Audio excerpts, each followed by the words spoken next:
las celebraciones del 20 aniversario del periódico El Vigía, en coordinación con Palabra, su revista cultural. En sus dos ensayos sobre el tema, publicados en el semanario Palabra, en el número 448 de enero 3 de 2020, y en la revista cultural Palabra, en su número 11, octubre de 2022, Carlos Mongar llega a una caracterización no definitiva sobre el tema que nos convoca, teorizando al lado de Erasmo Rotterdam, Jonathan Swift, Gustav Flaubert y Robert Musil, pero que ofrece consideraciones sólidas que no nos impide concluir que la estupidez domina y ha dominado al mundo. Cito: hasta ahora, entre los estudiosos de la estupidez, nos dice Carlos Mongar, no hay un acuerdo para caracterizarla científicamente, pero si todos están de acuerdo en que cuando la estupidez se asocia a otras lacras familiares de la condición humana, las consecuencias suelen ser catastróficas. Carlos Mongar es poeta, ensayista y editor. Con su ensayo Ramón, poeta de todos y de nadie, ganó el premio de ensayo Alfonso Reyes, convocado por la Universidad Autónoma de Baja California en 1988. Ha publicado los siguientes libros de poesía: Los símbolos del vértigo, en 1980, Fragmentos de odio, en 1984, Poeteridáctilos en el país de los drogomos, en 1984, Las salamandras, en 1990, Fragmentos, editado por Baja Estirpe, en 1991. Fragmentos sin fondo, esa versión corregida y aumentada de Ediciones Ermitaño Minimalia, en 1997. De 1995 a 2002 fue subdirector de Publicaciones y Medios Alternos del Consejo Nacional de Ciencia y Tecnología, CONACYT, y editor de las revistas Información Científica y Tecnológica, esa revista como conocida como el ICIT, y Ciencia y Desarrollo. En la actualidad, Carlos es colaborador de la Jornada Baja California y de la revista cultural Palabra. Voy a cederle la palabra para dar inicio a esta conferencia titulada Sobre la estupidez 2.0. Muchas gracias. Agradezco la invitación que me hicieron para participar en el marco de actividades de la celebración del 20 aniversario del periódico El Vigía, a su director general, el periodista Arturo López Juan, y a todos los que componen esta publicación, así como al coordinador del suplemento cultural El Vigía Palabra, el escritor Rael Salvador, ya que entre todos han hecho y hacen posible la edición de un diario de alto nivel comunicacional y cultural. En el número 11 de Palabra publiqué un ensayo sobre la estupidez, titulado Sobre la estupidez. Esta tarde me apoyaré en ese mismo texto para aportar nuevos elementos y esclarecer algunos que considero que de alguna manera deberían ser aclarados, dado que la mayoría de las personas no están familiarizados con un autor que menciono muy frecuentemente, hasta lo menciono como una de mis influencias, que es Martin Heidegger. Desde muy joven me ha interesado el tema de la estupidez. Siempre he advertido lo complejo de su abordaje. Ingresar en su terreno y dimensión es explorar en terreno minado, espinoso, pantanoso, ya que la estupidez posee una multiplicidad de rostros y una familia numerosa. El objeto de esta exposición es compartir con ustedes esta breve reflexión que considero de vital importancia y de interés colectivo, propio de eso que conocemos como la condición humana. Y tal vez estén de acuerdo que la estupidez debiera ser estudiada y analizada de diversos niveles educacionales, ya que se ha convertido en la más perniciosa enfermedad de la inteligencia. Demasiada razón tenía el filósofo, polímata y maestro Aristóteles al señalar que la juventud pasa, la inmadurez se supera, la ignorancia se cura con educación y la embriaguez con sobriedad, pero la estupidez dura para siempre. El fin de la Edad Media la establece la historiografía occidental con la caída y toma de Constantinopla por los turcos en 1453. Y a partir de la caída de Constantinopla y durante un lapso de 336 años, hasta el inicio de la Revolución Francesa en 1789, a partir de ese momento se fue gestando, se fue edificando la modernidad como una estructura cultural que establece una nueva concepción del mundo a partir del individuo y ya no de Dios como en el medievo. La modernidad es Goethe, es Schiller, Hölderlin, Hegel, Schelling, Bach, Beethoven. La modernidad es Baudelaire, la modernidad es Rimbaud, Dostoyevsky, Darwin. La modernidad es la revolución industrial, es Marx y Engels, es Nietzsche, es Lenin y la creación y hundimiento del primer sistema socialista. La modernidad es Einstein, es el psicoanálisis, es el surrealismo, la primera y segundas guerras mundiales. La modernidad es la bomba hasta nuestros días. Con la publicación de su obra Ser y Tiempo, publicada en 1927, el pensamiento filosófico de Heidegger se aleja de una concepción metafísica con respecto a la existencia humana. Para él, la búsqueda de la filosofía ya no se refiere a un origen divino o mítico, sino que la existencia en general se da dentro del tiempo en que ésta es determinada. Como sabemos, la ontología occidental, desde Platón y Aristóteles hasta Hegel, es la disciplina que estudia el ser de los seres, de las entidades, de las cosas, de los entes. Solo voy a señalar dos términos que utiliza Heidegger. En este libro, realmente, que es además su único libro, escribió muchísimas cosas más, pero este es el único libro que además es inconcluso y establece todo un vocabulario completo.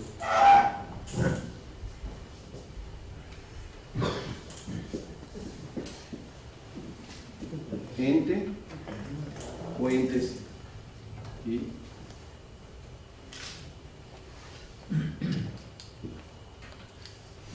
Ente o entes, cuando escuchen que yo mencione o hable sobre ente o entes referido a Heidegger, está Heidegger. Para Heidegger sería equivalente esto a seres, entidades, seres, entidades. Las cosas son entes, las entidades son entes, los seres son entes. Y las cosas, pues las montañas, las nebulosas, las piedras, los ríos, todo lo que existe. Todo lo que existe, es decir, todo lo que existe. A eso se refiere Heidegger. Cuando se oye ente, singular, o en plural, entes. Yo lo voy a mencionar 2 o 3 veces. No me voy a meter en vericuetos para no confundirlos, pero sí creo que es necesario que se quede fijo esta idea. Y la idea, otra idea, es otra palabra fundamental, que es uno de los personajes fundamentales de ese libro, como si fuera una novela filosófica. Entonces el personaje fundamental sería Dasein. El Dasein sería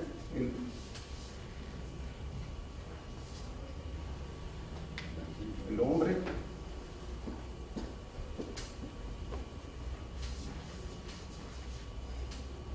hombres y mujeres también, no solo hombres y mujeres, bien,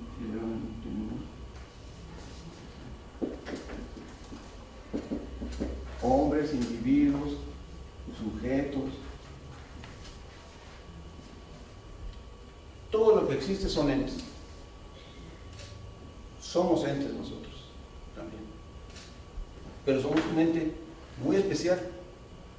Y ese ente especial es el único ente que se pregunta por qué es el ser y cuál es el sentido del ser.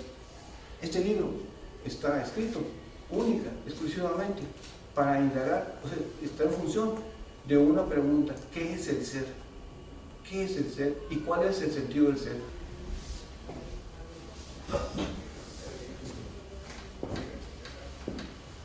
Heidegger señalaba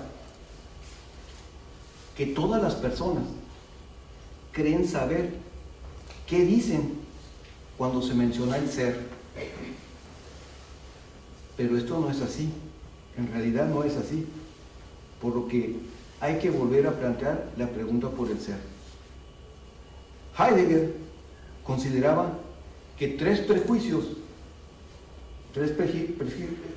fundamentales impidieron e imposibilitaron plantear dicha cuestión desde la época de la Grecia antigua. Y solo en el inicio de Ser y Tiempo, nada más, plantea los tres prejuicios. Iniciando, de inicio. Aquí este libro es como una obra de relojería. No le sobra ni le falta ni una coma. ¿Y qué es el ser?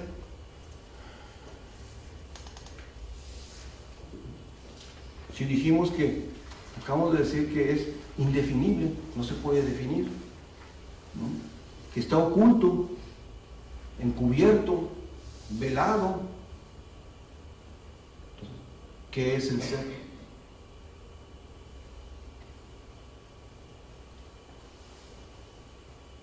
Hay algo en la bolsa izquierda de mi saco, lo extraeré y se los mostraré.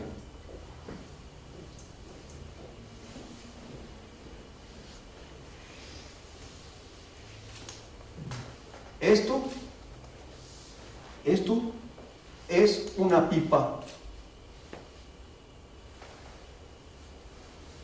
Esto es una pipa. Cuando decimos que algo es, esto es una pipa, cuando decimos que algo es, estamos diciendo que se nos aparece, se manifiesta. Esto es una pipa. Pero antes de que diga pipa,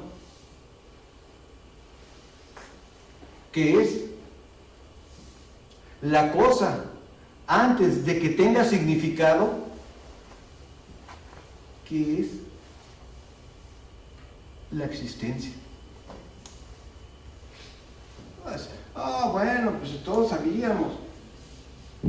Más de 2000 años no se pudo plantear la pregunta adecuada para desarrollar una ontología a partir del ser, y se tuvo que desarrollar una ontología a partir de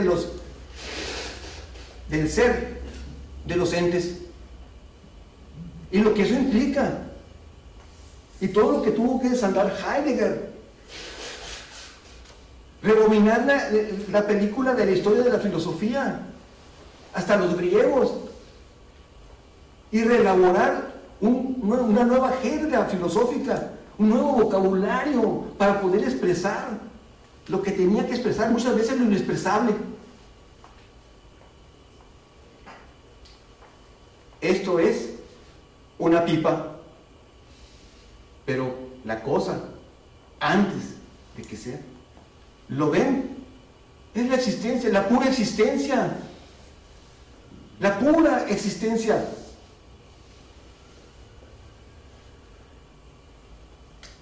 En 1929, René Magritte creó una obra que puso en jaque a todos los críticos, a los hermeneutas de la estética. Varios de ustedes, estoy seguro, que conocen la obra de Magritte.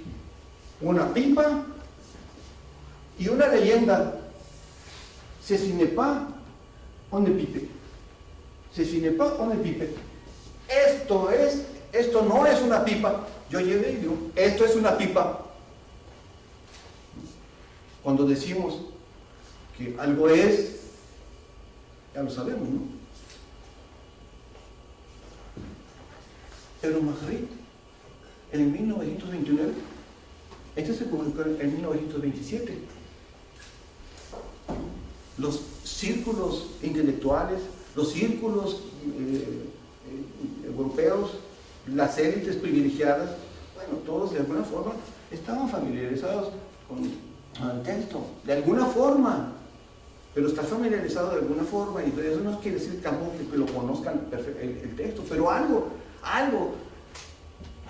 el mismo Sartre le debe mucho a Heidegger. Le debe mucho a Heidegger. Y cosas, lo voy a decir porque no es tampoco de mala manera, pero porque muchos grandes también lo han hecho, ¿no? Nunca le dio un crédito. Y Sartre es un grande, un titán del pensamiento. Pero este ya no era un titán, este ya era...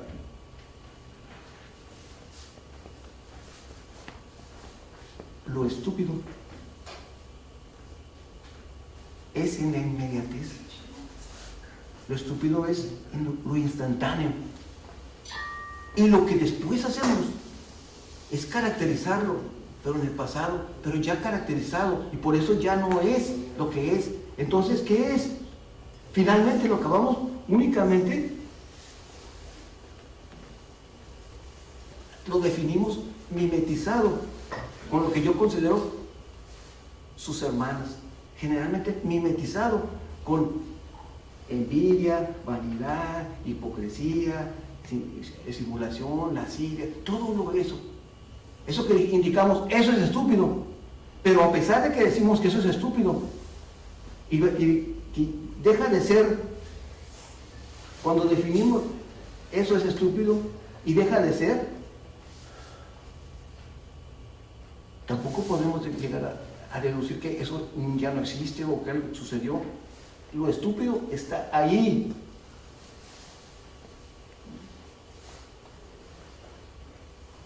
Lo estúpido es, pero luego deja de ser. Y es tematizado, definido por sus hermanos. ¿Comprenden un poco eso? ¿Comprenden eso? Que podemos, en el momento que sucede, en el momento que el acto, ¿no? En el momento de que el acto, por medio de palabras, por medio de señas, por medio de gestos, se caracteriza algo, decir que eso es estúpido, eso es, decimos, eso es estúpido. Carlos María Cipolla ha sido uno de los más distinguidos estudiosos de la estupidez, historiador y economista italiano. Estudió en la Sorbona de París y en la London School of Economics. Impartió cátedras en la Universidad de Berkeley, California, hasta el fin de su vida.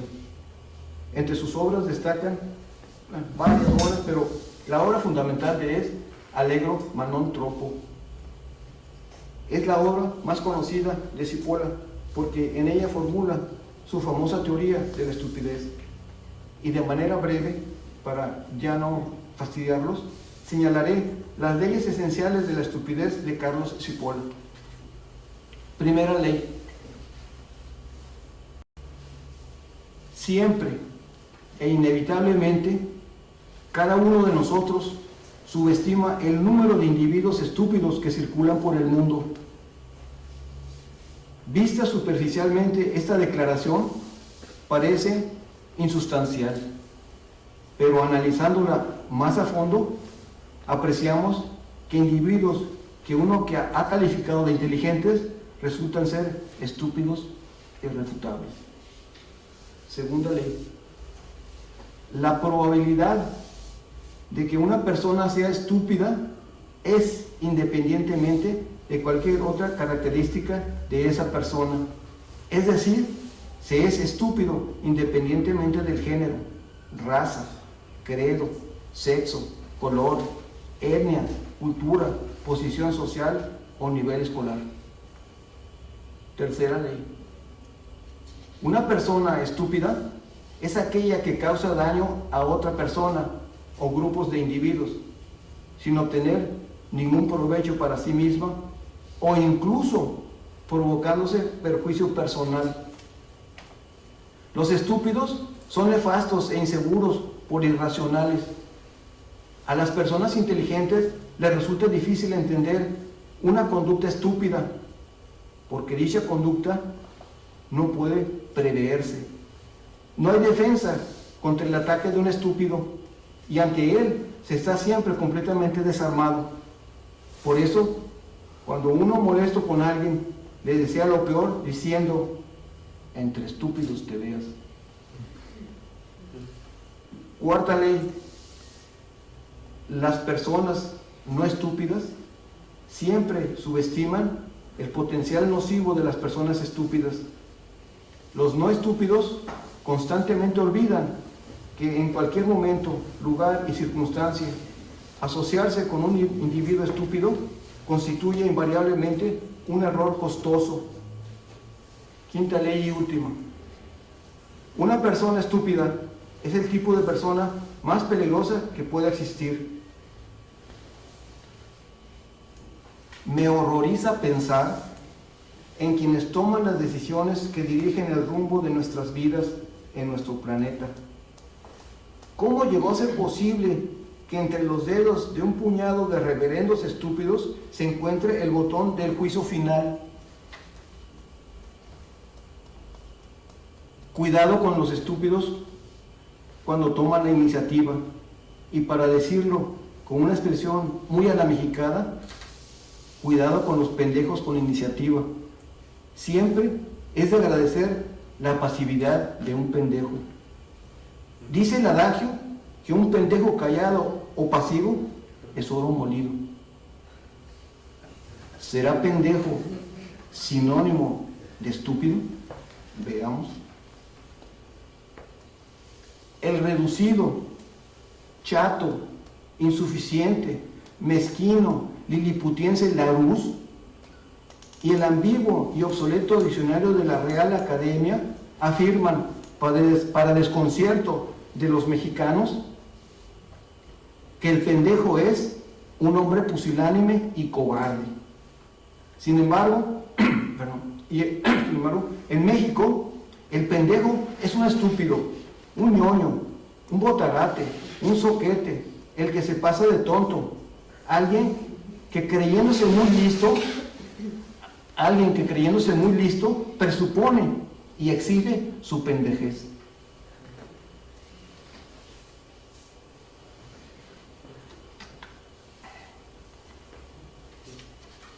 Cuenta la leyenda que el autor de la palabra fue el cruel y codicioso conquistador español Nuño Beltrán de Guzmán, cuando en una ocasión, al frente de sus mercenarios, perseguía a unas personas autóctonas de la región de la Barranca de Oblatos, cerca de Guadalajara, antes territorio de Nueva Galicia, con el objeto de obligarlas a realizar trabajos forzados. El conquistador fue sorprendido en un paraje propicio para la emboscada. Los atacantes fueron rechazados sin dificultad, pero un mercenario de Nuño de Guzmán se le encabritó el caballo y derribó el jinete junto con su jefe, quien se desbarrancó y se rompió una pierna. Transcurrida la acción, de Guzmán comentó: esto me pasa por andar en compañía de pendejos. Quizá el conquistador quiso dar a entender en compañía de cobardes, pero los mexicanos interpretaron en compañía de estúpidos. Y así se ha continuado entendiendo y usando la palabra pendejo en nuestro país como sinónimo de estúpido, con un agregado de chile piquín como condimento, porque tenemos, ¿sabe?, jiribilla en los vocablos. Recuerdo cómo en la historia de mi juventud, en la prehistoria de mi juventud, me fascinaban los discursos del filósofo satírico y maestro del albur, Hermenegildo Torres, fundador del PUP, Partido Único de Pendejos, que, parafraseando a Karl Marx, ¿recuerdan la consigna de Marx en el manifiesto, ¿no?